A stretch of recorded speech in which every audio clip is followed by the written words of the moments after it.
Alright, so business here. We're back. Mirage has been going on for about a week now, so I've had time to play with the banner character as of 3.28.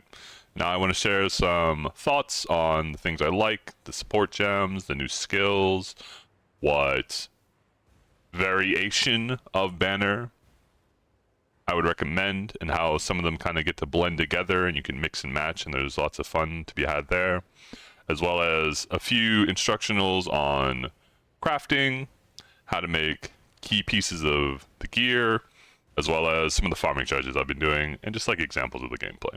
All that good stuff, right? So, as a recap, for people who weren't there before, who didn't watch the older videos or aren't terribly familiar with banners, give a general overview. What happens is we are using the Valour mechanic. The Valour mechanic is something that is generated by killing monsters typically.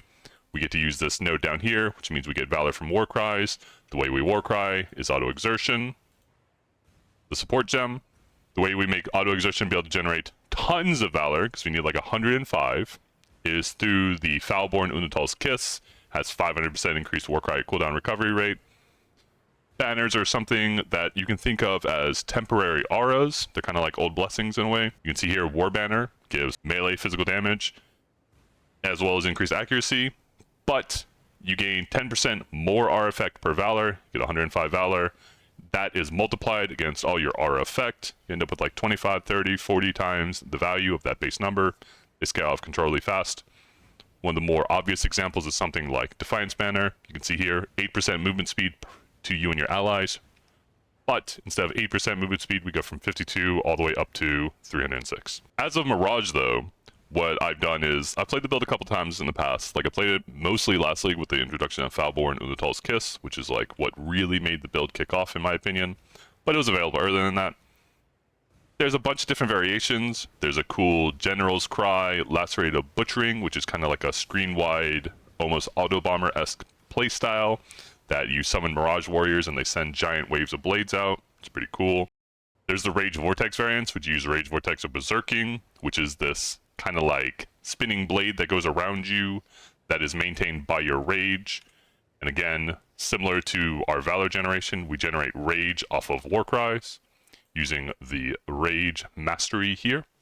So it allows us to maintain it for a very long time, 30 seconds, 40 seconds, 50 seconds.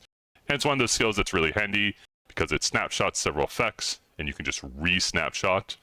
It resets the ever-increasing degen, and you get to maintain it even longer. It's a cool skill. One of the really nice things about Rage Vortex, and something that I in particular like about it, is you can kind of just shove it into whatever build. You can see here, I'm using a wide swing, which is kind of funny looking, because the mechanics of Rage Vortex are as such, where it has certain things where it snapshots. For those not familiar with the term snapshot, is effectively it takes a picture, it takes a set of data for the skill when you use it, and it's like, yep, that's what that does forever. Doesn't matter what you change as far as equipment, as far as your weapon, your buffs, etc. It doesn't snapshot everything at the moment of creation. The things that it does snapshot, from my understanding, is the support gems, which is why I'm using a wide swing. It has Ink AoE, it has Fortify, it has 6 links. It's cool. Ideally, later, you use Shaper Elder weapons, and a Squire for like really far scaling, but this is like a budget variant. As well as your Tincture, which is something that is seeing a lot of play this league with the new Shrine Belts. It gives the Rage Vortex a bunch of crit and a bunch of attack speed, which is very much needed. Helps make sure, 1, that the damage is higher, and 2, that the damage is frequent enough that with your high movement speed from Defiance Banner, you are still killing things as you pass. However, things that don't snapshot, things that you don't have to worry about in the moment of creating Rage Vortex, or such as War Banner. War Banner, I found, does not snapshot. So anytime you place War Banner and are gaining the effect, the damage rises dramatically. Anytime you're not, it drops back down.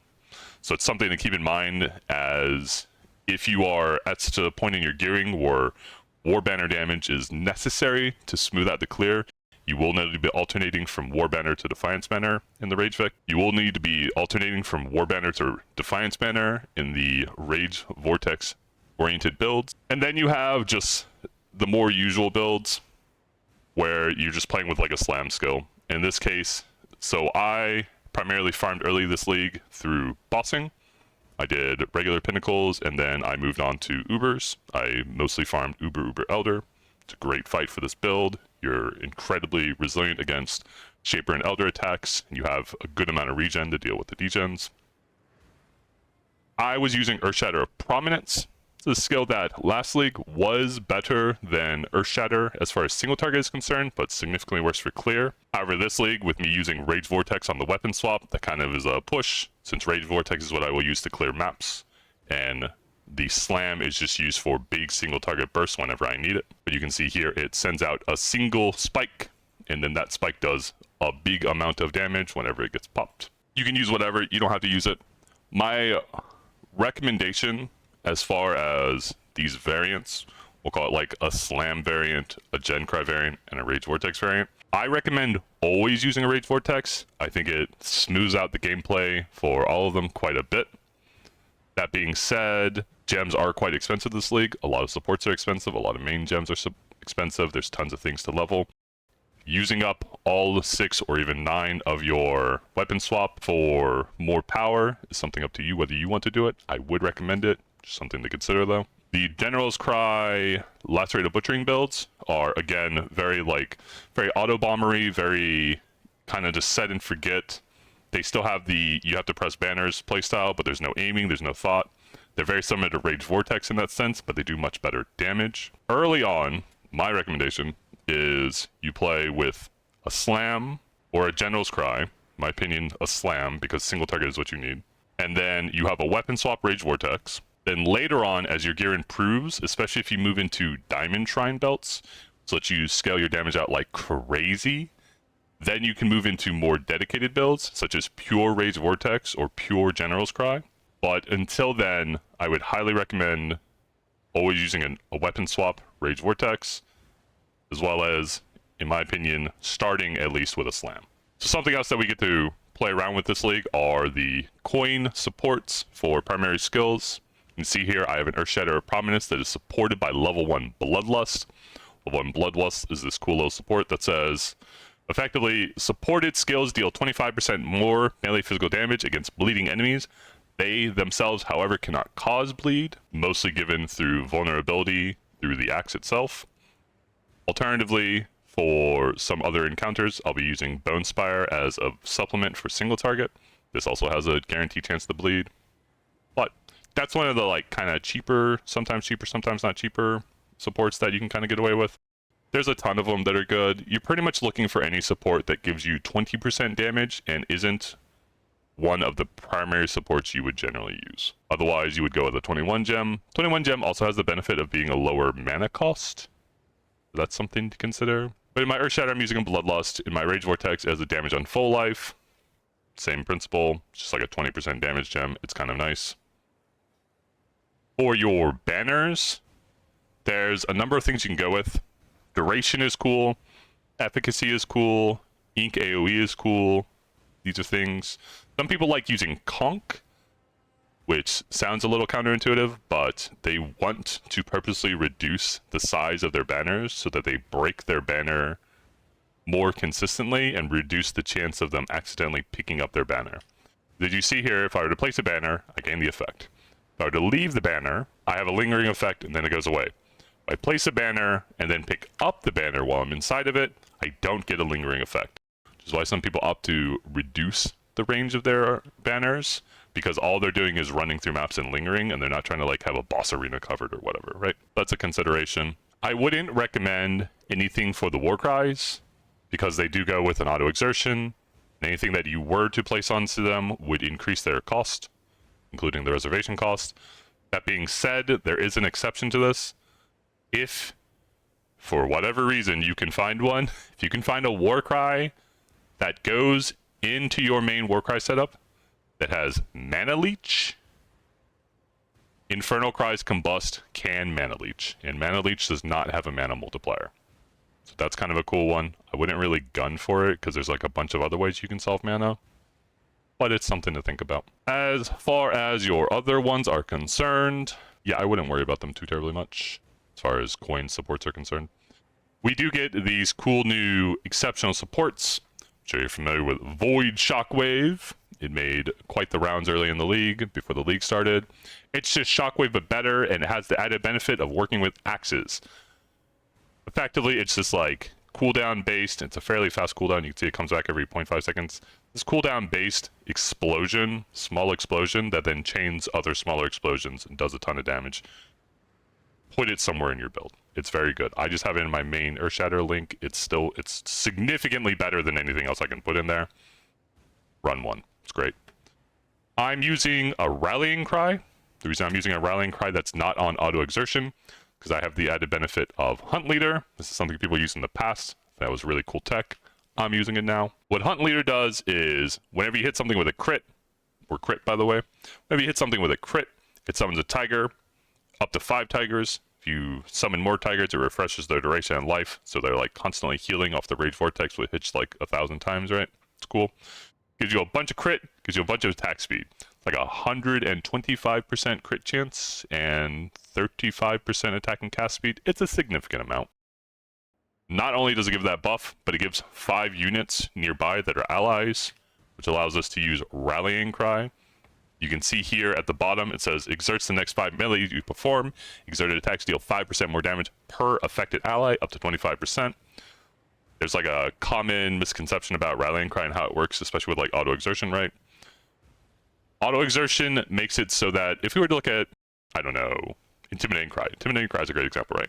So auto exertion, it exerts the next 2 melee attacks you perform. Exerted attacks deal double damage. Cool. Auto exertion uses the war cry repeatedly. You get 2 melee attacks that deal double damage. Makes sense. Rallying Cry is a little different. Rallying Cry needs to be affecting allies. It can't just like, you know, wash over them. They can't be within range. They have to actually receive the buff. And if you look at auto exertion makes it so that war cries that are triggered this way do not grant buffs or charges to your allies. This means that Rallying Cry will not give your nearby allies the damage buff, which means they are not affected by it, which means you don't get the 5% per ally. Just to clear that up. Thus, we use a manual Rallying Cry, but it's not a loss. Because we are using a manual Rallying Cry, we have to use Bow Inspire support. And this was a graft last league, Seize the Flesh. Effectively what this does, anytime you use the War Cry, it's like a fairly fast cooldown. You can see if I just like spam, it constantly does it. It summons a bunch of spikes on the ground. If you hit the spikes with a slam, they pop and you do tremendous amounts of damage. You can see here they have an attack damage multiplier of 280%, and it summons 8 of them in an AoE. You can have up to 20, so you can like press it 3 times, pre-stack a bunch of stuff, and then go crazy, right? As far as other cool little additions that we're getting this league, I'm moving away from Echoes of Creation, at least with the setup that I'm going with. I'm moving away from Echoes of Creation because we're gaining our Infamous mods back. They are from Mercenaries League. That league, you would acquire them from Mercenaries. This league, you acquire them from Rogue Exiles in the Mirage. You can see here that one that you're using comes on the helmet. It's a suffix modifier of infamy, and this has skills have plus 2 to 3% to critical strike chance, and this is like 2, 2.1, 2.3. Like there's a ton of numbers, like 100 numbers or whatever between them. Either way, up to 3% to critical strike chance for each war cry exerting them. This is base crit. That is to say, normally when you attack, it looks at your weapon. In this case, we're using an axe. It's pathetic. 5%, right? Traditionally, axes, pretty hard to crit with. There's very few nodes to crit with axe on the tree, and their base crit's pretty bad. However, this makes it so that every attack that is exerting will add 3 to that number. So instead of having 5% crit, on the Earthshatter, we gain Infernal Cry, Intimidating Cry, Seismic Cry, Battle Mage Cry, as well as Rallying Cry. We're gaining 15% with a perfect roll. 15% base crit. Taking our weapon from a 5% weapon to a 20% weapon. This makes capping crit trivial, which is why I've moved over to this. As I spoke earlier, one of the options you can do with the new fancy belts that everyone's playing with, and I highly recommend, they're super fun, is there is a Diamond Shrine, which means you have 100% crit. If you're going that route, you'll want to use Echoes or some other kind of helmet. Obviously, you don't scale crit. You have 100% crit. And that has the added benefit of everything crits. Your explosions crit, your main skill crits, your off skills crit. It's really cool. But I'm personally going to play with an acceleration shrine. This was like my goal, so that I run really fast. So I wanted the crit helmet. Keep in mind that if you are doing something else, such as Rage Vortex, like if you're going to try to do primary Rage Vortex, this does not have as many skills exerted as a traditional slam. If you're using a strike skill, same deal. So just keep that in mind. Keep in mind how many skills actually exert your weapon. Otherwise, everything else is pretty similar. I'm currently using a reduced crit chest, which is just kind of like a nice quality of life. I'm going to eventually move a 35% effect onto a conquest, fracture it, and then craft it from there. But for now, this is what I'm using. This is just, again, we're a crit build, so I have life, crit multi, non-channeling, reduced cost. I'm using sovereignty, which is a bunch of reservation, bunch of aura effect. It's like one of the better anoints. I still recommend using shattered rings. Depending on the setup you're using, there are specific shattered rings. There's a bunch of different types of them, where they are all manner of one elemental damage type to another elemental damage type. That is to say, you can see this one is lightning to cold, cold to lightning. There's a lightning to fire, there's a lightning to cold, there's a lightning and like a fire to cold, right? If you're going the Kurui Jewel route, you will want the ones that specifically say cold to fire and lightning to fire, because that build stacks a bunch of fire res. Keep that in mind. For me and for the Zabuckle builds and things of this nature, all they really care about is shifting from one to another to utilize Defiance Banner's damage reduction. This is another ring, it's whatever. My long-term goal, just to talk about it briefly, is there's a cool tech you can do with tinctures. Again, tinctures are really big this league because of desiccated belts, right? There's a cool tech you can do with tinctures that was used a while ago, where you want to reduce your total mana value.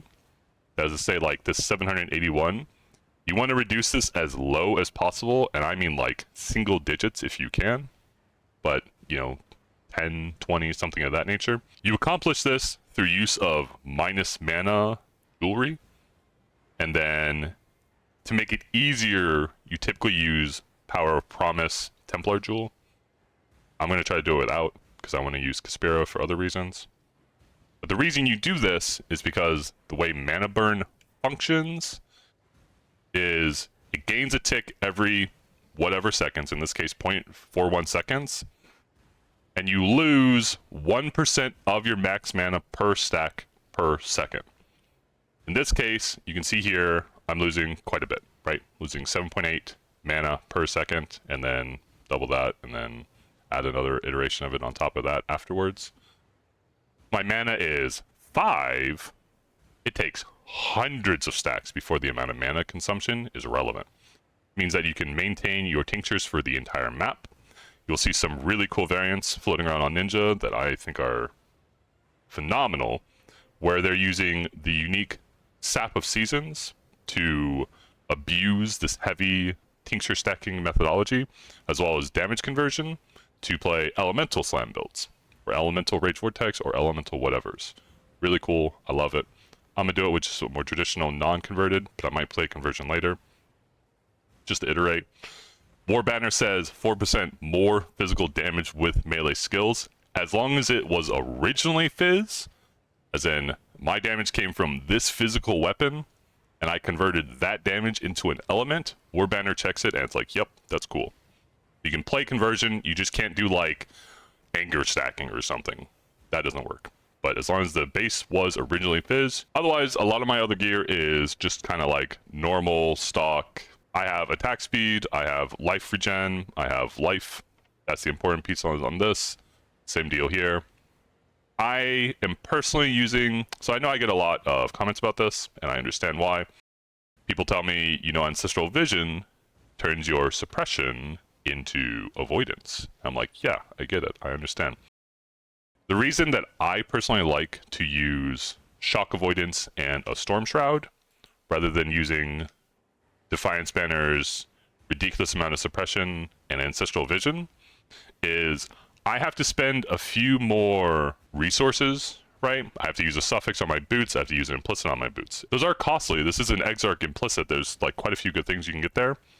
That being said, I want to be in a situation where, especially when I was doing bossing, and like sometimes, you know, I would just have a lapse of judgment or something. If I don't have Defiance Banner up, I could still survive Whereas if I'm relying on Defiance Banner for my avoidance and I get blasted without my Defiance Banner up, I'm almost certainly getting max shocked as well.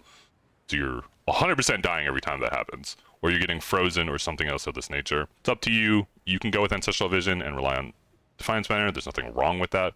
I just prefer to go with Stormshroud. So there's a couple other strange gems in my setup I'm sure you've noticed that don't really make much sense.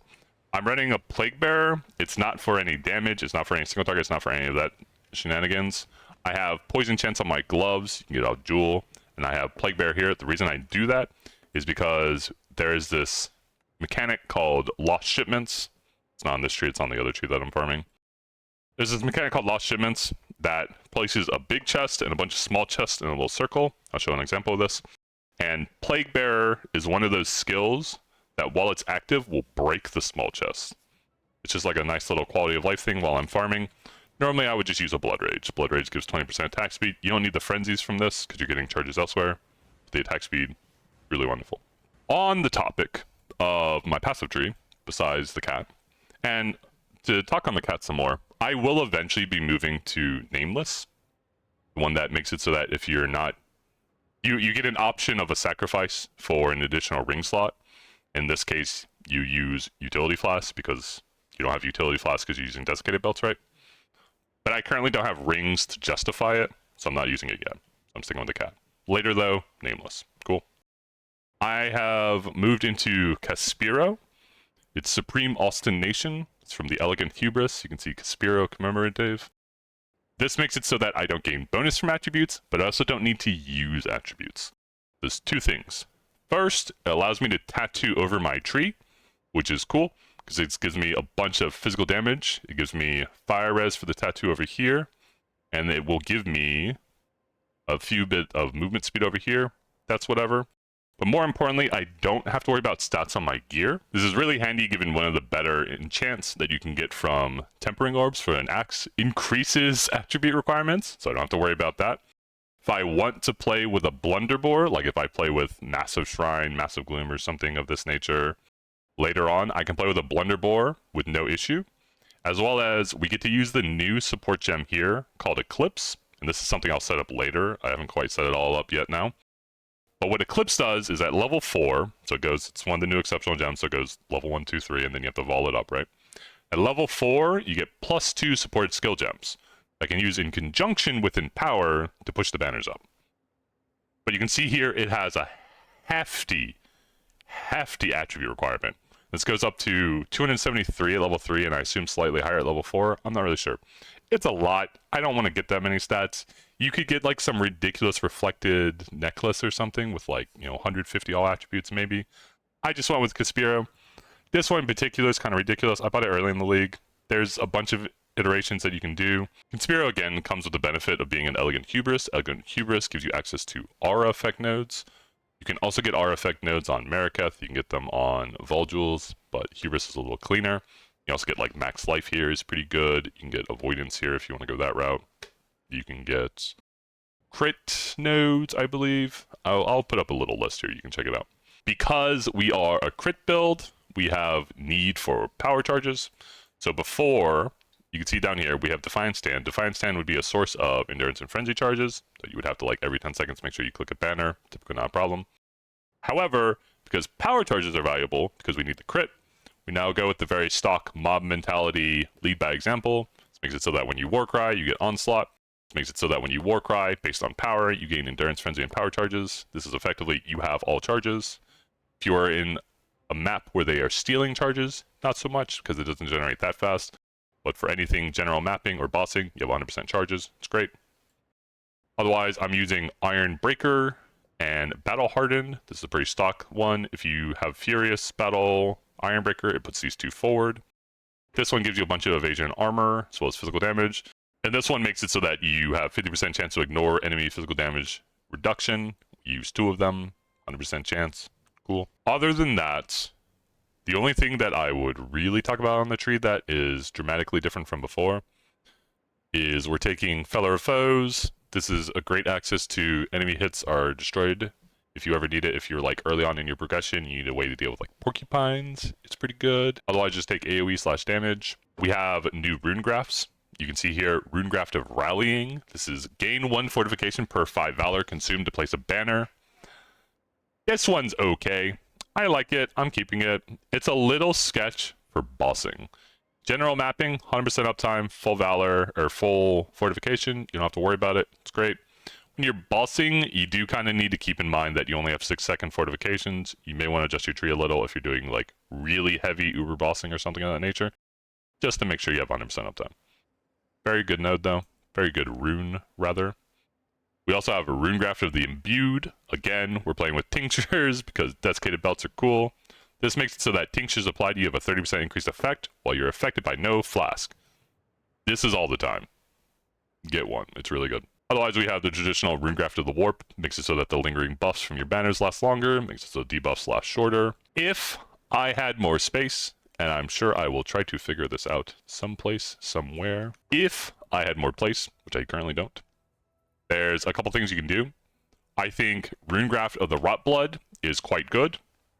10% of physical damage that your enemies would deal to you is converted to chaos. This isn't quite the same as Fizz taking his LE, or Fizz taking his chaos. It's close enough though. It reduces physical damage because you have chaos res. It's good. The other one that I would love to fit in, and this one is much higher priority, is Runegraft of Time. There's a 20% chance for skills to not consume a cooldown on use. That means all the war cries auto-exerting have a chance to like double pop. The main reason that I want a Runegraft of Time is it's actually quite a bit of damage through Admonisher.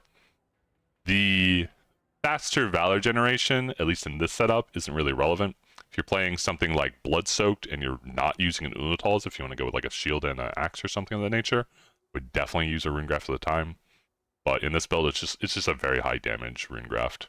But like I said, I don't currently have space. I'll work on it more and try to figure it out. But yeah, that's kind of all the general overview that I wanted to give. I'll give, like I said, I'm going to show some examples of mapping, the mapping strategies I'm going with, how you go through a map, I'm going to show the different like mapping strategies I've been doing, how you play a map, what it looks like this league, what it looks like with like various belts, as well as some cool tech. As on top of that, a bunch of crafting examples of getting specific pieces of gear.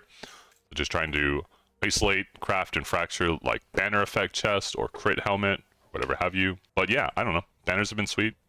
I think just as like a quick little on the desiccated belt situation, I think early on, massive plus any of the LE, and don't play with brutality. Early on, I was playing with the massive plus greater shocking. Let's give you some shock, even against like Ubers or something. You just put a little shock underneath them. It's 15% increased damage. I was playing with massive and shock. Made clear phenomenal, made clear amazing, as well as gave bonus damage, bunch of life. You can play with Gloom. If you play with Gloom, my recommendation is to play with a Blunderbore, so that you have more AoE, because Gloom by itself is 30C. Gloom and Massive is 70D. Yep. Good luck with that. Otherwise, I personally want an acceleration, because I want to do a lot of running-related content. I'm going to do, like, Syndicate farming, I'm going to do Heist, I'm going to do Boss Rush, whatever have you. I don't have a diamond belt. Traditionally, you'll see diamond belt on a lot of the builds. Diamond is by far the best damage. I don't think it's the best clear, but I do think it is the best damage. It's not even close. Diamond allows you to use Marilanes, allows you to gain crit for things that normally wouldn't have crit, allows you to skip a lot of scaling. It's pretty good. If you were to go to an aspirational one and you don't care about like being the fastest but being the strongest, I would definitely look into a diamond belt. But yeah, I don't know. Here's some mapping, here's some crafting, here's some yeah, all that good stuff. If you have any more questions, as always, leave comments or questions down below, or come check out the Twitch. Alright, where my woes?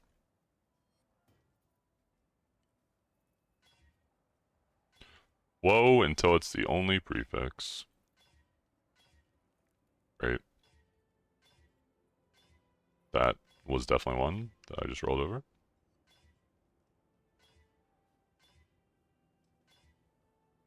Great. Okay. Blazing. Nothing else. Blazing, nothing else. Which means now I need to take this and clean it. Just to say prefixes cannot be changed. Scour orb. Prefixes cannot be changed. Okay, great. Oh. Now we go hit it with the Spuda. Split into two. Oh, no. That guy's selling me beasts with like 20 mods. What was that? There you go. You. Just I don't think adding a suffix here matters, but I'm going to add a suffix. Just out of fear, you know. Eater Worlds as a suffix. Okay. So this says Blazing. It's an actual mod, ES mod, can't naturally appear. Same with Gravicious. It's a prefix mod, it's isolated. We do with the clicker. We hope it goes to the conquest. Oop. If not, it should stay on the current chest with the mod. It moved over. We win. Okay. That was nice and easy. Okay, now I need to add another suffix and then fracture. And then when that fails, add another suffix and then fracture and so on and so forth. I have to do the same thing. we got to do more splitting. I need to do suffixes cannot be changed, scour, yada yada yada. Okay, sure. Suffixes cannot be changed. One singular scour orb. Suffixes cannot be changed. And we go to the split. Okay. We hit out with the split. Very cool. So this has dexterity, which is not naturally as the only suffix on the helmet I want it on. This has crit, which is the mod we want to move. It should only ever keep crit on this or move crit over here. Just do this till it works. So I need to go buy more helmets in a second here, I guess.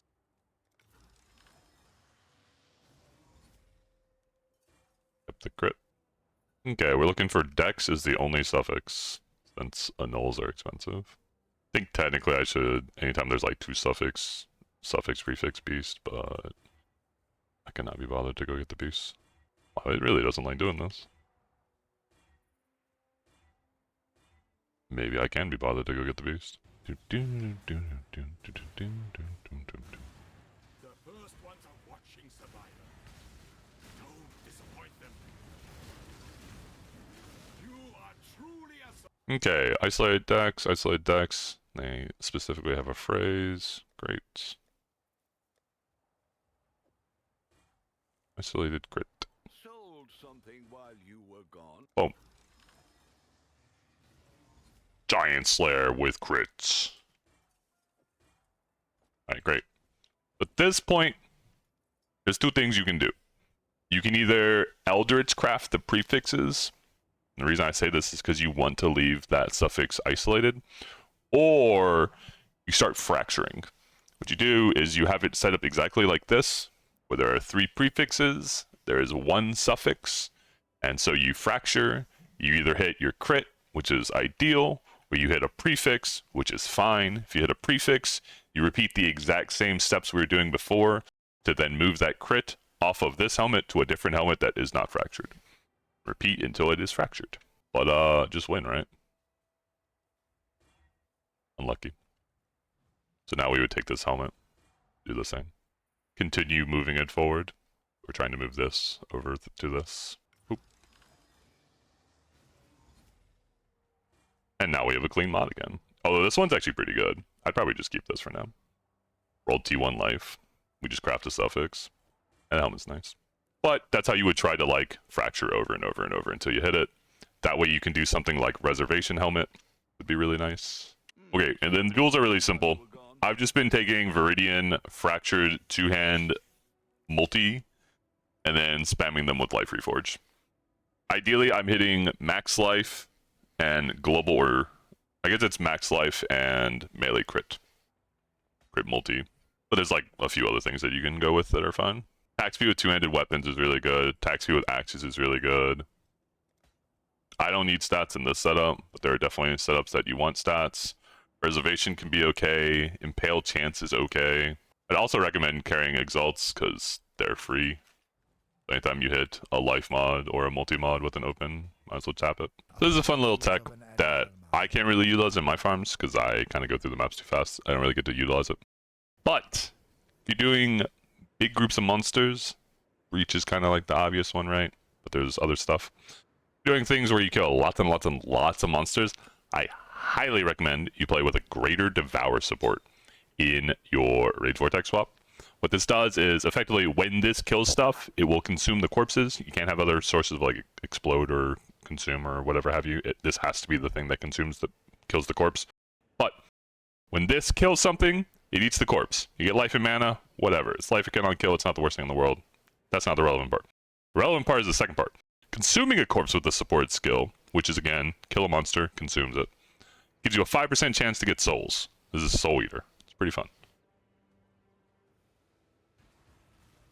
As always, we tincture, we war cry, we go look for cool stuff to hit.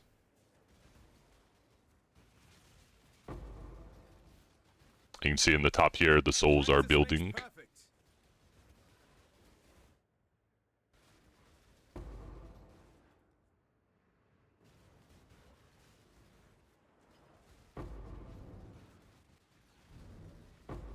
It's a pretty good way just to like maintain full Soul Eater effectively. At least while you're doing big content.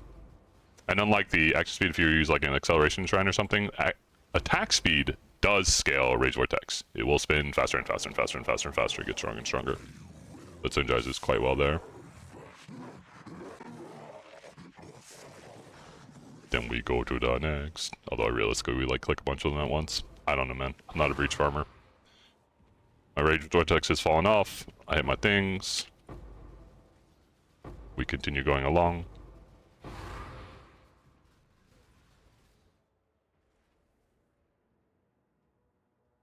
Yeah, probably one currency too. We got Chaos Res, we got regen.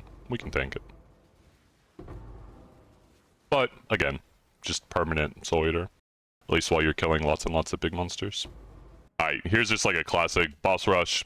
You could do this for Katarina, Ziggurat. You could do it for Abomination, you could do it for Fortress. Never run Citadel, that map sucks. And you can do it for Lycia if you want. It's just kind of depends on the price of the fragments. Fragments are a little weird this league, so whichever boss you want to farm, go for it. Just don't do Citadel, I guess. So very similar to before, we click our Tincture, we weapon swap, we click our Rage Vortex, and we run along. We're gonna look for the boss. Should be a bottom left spawn from here, question mark. The only thing I'm going to care about maintaining is my Defiance Banner. I could maintain War Banner for like a few more rare kills along the way or something, but it's not a big deal. So we're at the boss, so you can see it was in the bottom left. If you do Fortress enough, you'll just kind of know.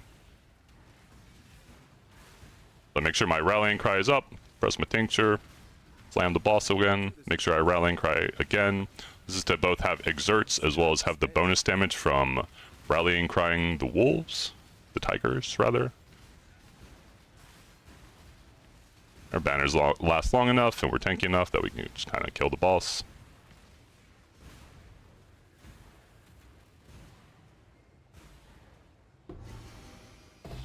Grab our frags and leave. As you can see here, so we're in City Square, right? Part of the running around is that we check the wishes. The main wish we're looking for is exactly this one, Wish for Rust. Firm, open it up. What it does is it causes the map boss to spawn the Barya boss, and the Maven Witness extra bosses also spawn Barya boss. As well as one just like spawns on the map, which is nice. Get a little free dust there. There's our one Barya. We're gonna go around, clear the map, kill the monsters. Again, it is a destructive play map setup. So we want to reduce the amount of remaining monsters to make it so that more bosses spawn. So we'll go around and do that real quick. You can do operatives and all that stuff as well. I just kind of click them as I see them.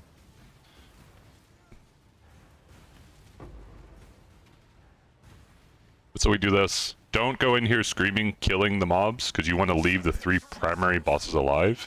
You can kill 2 of them. You can't kill all 3, or else it'll Maven Witness, and then you can't witness the map, and you have to do it 10-way.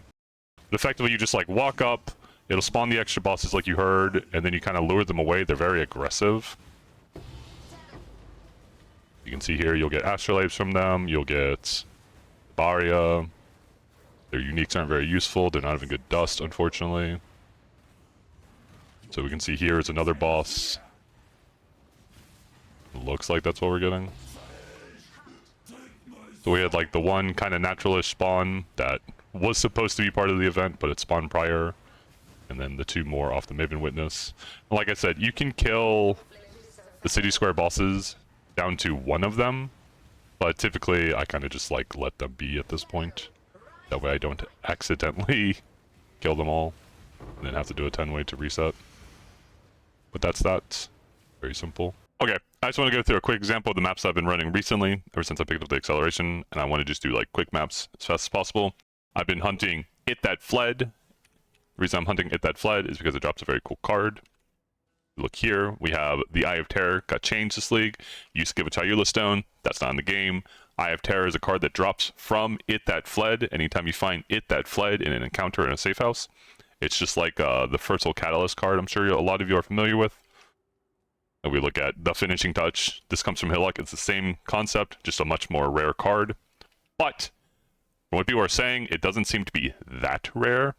Going off of Foss's gold cost and just like general gameplay from people, it seems like it is a farmable card. So what I've done, or what I'm in the process of doing, oh no, the lines, is I want to remove any line that isn't It That Flood. So I'm farming Intervention, I'm farming Research. This gives unique items, this gives unique items. Chance for T1s, T0s, whatever, cool. If it happens, it happens. If it doesn't, it doesn't. It's not no big deal to me. Intervention, Hillock's just kind of the guy I had here. Again, he drops the Fertile Catalyst card. I think that outweighs most Scarab Safe House rewards. So I've gone with him. And then It That Fled, I have an Intervention because I prefer getting Breach Scarabs from whatever It That Fled does in Research. I don't know. More importantly, I have It That Fled on this side. I have it on the Intervention Research side because Intervention always spawns, Research always spawns, and my objective is to kill It That Fled as many times a map as possible. Which means I don't want her in Transportation, I don't want her in Fortification, because it won't always show up, right? Even though Transportation reward is probably better with Falborns, I don't care. I'm just hunting Mage Blood card. So these connections that Hillock has, I'm going to try to break. These connections that Leo has, I'm going to try to break. It'll take some time, it's whatever. My biggest goal is that It That Fled is connected to everyone. That way when I have a Transportation encounter, it brings It That Fled sometimes. Fortification encounter, brings It That Fled. Research encounter, brings It That Fled. My goal is to kill It That Fled 2 to 3 times every map, rather than once. Very simple, right? Also, something that's really nice about farming, just a quick side, something that's really nice about farming Intervention is that Paradoxicas are quite expensive and quite powerful with Chain of Command and, I don't know, other builds, LE builds, Chaos builds, I don't know. There's plenty of them. There's a bunch of builds that play with Paradoxica. It's pretty expensive, and it comes from Intervention safe houses. As well as we're getting Katarina medallions, and we're getting All Flames. Bunch of good stuff, right? So, I have here, just double on breaking. It makes it so that I can interrogate them. They don't lose ranks. It makes the safe houses a little faster. It makes my thought process a little easier. And then a 50% chance for more reinforcements, because again, when I'm doing not Intervention, I want It That Fled. Simple. I'll show the tree. There's like a link to it or whatever. Here's like a quick little screen grab if you want. It has lost shipments. It has me volleying side areas for a Doran. That's never going to happen. And then Syndicate stuff, some blocking, Scarab, Map Effect, Dread. Sometimes I do the little Templar region thingies, whatever. So here's a map. I'm Maven Witness.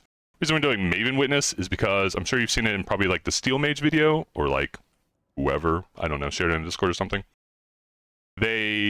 There's a, I'll show a little example of this. There's a wish that's called Wish for Rust that spawns the special boss. The special boss is the source of black Baryas. Baryas are very expensive. They're how you get the belt boss, yada yada. You do Maven Witness because it spawns additional bosses. Really good. But either way, we're into the map. Here's kind of like this is the only real piano. We're going to start the map. We have no Valor. We have no nothing, right? Very simple. We're walking the map. I'm press Rallying Cry. I'm gonna press Weapon Swap. As discussed earlier, the reason I have Weapon Swap is because our Rage Vortex is in the offhand, because it's snapshots. Press Rallying Cry so it's exerted. We press our Tincture, because it's snapshots, I'm pretty sure. We press our Rage Vortex. We switch back. Now it's using this as our weapon. And then we run through the map. Things like War Banner, as far as my testing is concerned, show that it does not snapshot, so you don't have to worry about hitting War Banner preemptively. And then otherwise, you're just kind of running through the map, clearing stuff. I'm going to look for my Jinn for wishes. There are several good wishes. I'll show like a little example of them or whatever. This is one of them, 4% chance to release golden volatiles. This is a lot of gold. You get like, I don't know, 30, 40,000 without really juiced maps. If you're doing like full Mirage maps, it's hundreds of thousands. It's quite good. There's Wish for Rust. It's the boss one. It's the ideal one. There's a Wealth Fountain, which gives a good amount of gold. And then there's other stuff like if you're a little more strongbox heavy, you can do more scarabs, more currency. We theorize these astral monsters are like part of the source. You can see this monster spawned by astral anomalies have a chance to drop coins. So like this one that spawns more astral monsters is probably good for coins, and they're getting quite expensive, so you may want to consider doing that. I kind of just skip them all. If my gold's really low, I start clicking the gold ones. But I'm only looking for Barya, I'm only looking for Mageblood guards. So I'm skipping them, but just as a value point, those are the ones that I would probably keep an eye out and run. So I check my thing, it's not what I want, that's fine. I'm going to run around, we're going to look for my Syndicate stuff. We have a fort here, knock down the door, talk to Verici. Again, my primary objective is kill It That Fled. That is #1 objective. So It That Fled is never going to be imprisoned, even though I could get value out of it for safe houses. I care about It That Fled more. That being said, I'm never going to run a transportation safe house. I'm never going to run a fortification safe house.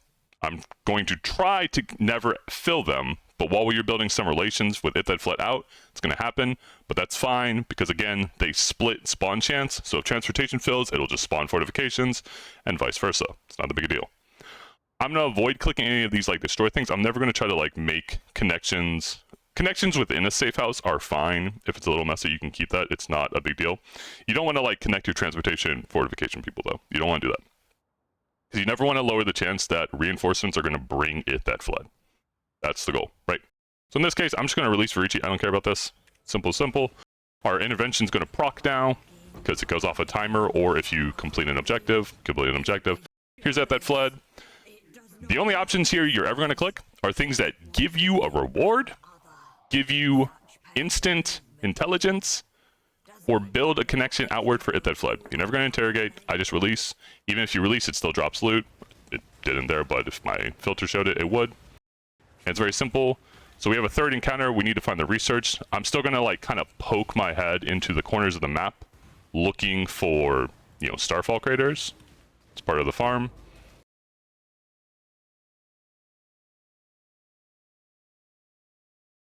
Make sure you drop your Defiance banner every now and then.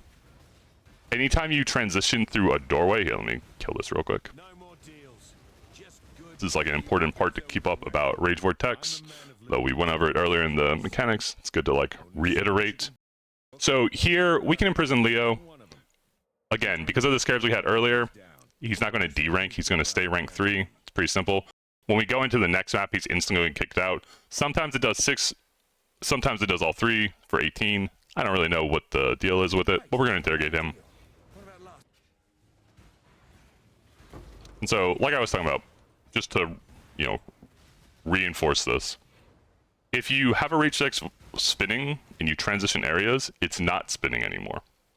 It still thinks it is, but unlike Righteous Fire, although Righteous Fire might do it too, it still thinks it is, but it's not doing any more damage. I can kind of show this by going from in here out. So we'll pop our little Rage Vortex, we'll transition out.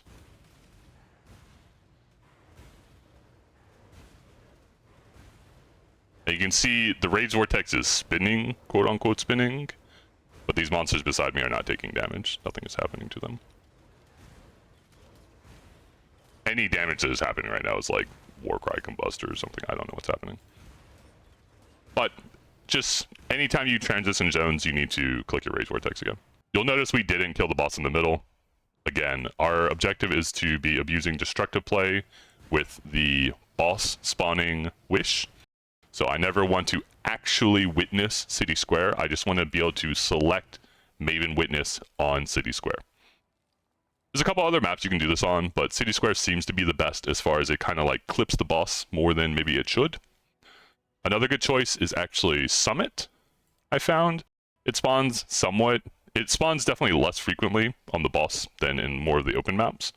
But something that's really nice about Summit is it's kind of similar to Silo and some of these other maps, where it is a transitioned boss. But the destructive play happens on the front end. So you walk in, you fight the goat, he jumps away, you go through the little area and you fight the goat again. In that first section of fighting the goat, it will spawn destructive play and all the dudes and everything. And so you never have to worry about losing your destructive play. You're having to like go witness a bunch of 10 ways to be able to witness the map again. as well as it lets you farm Destructive Plate every single map if you want to try to get more astrolabes. It's kind of nice.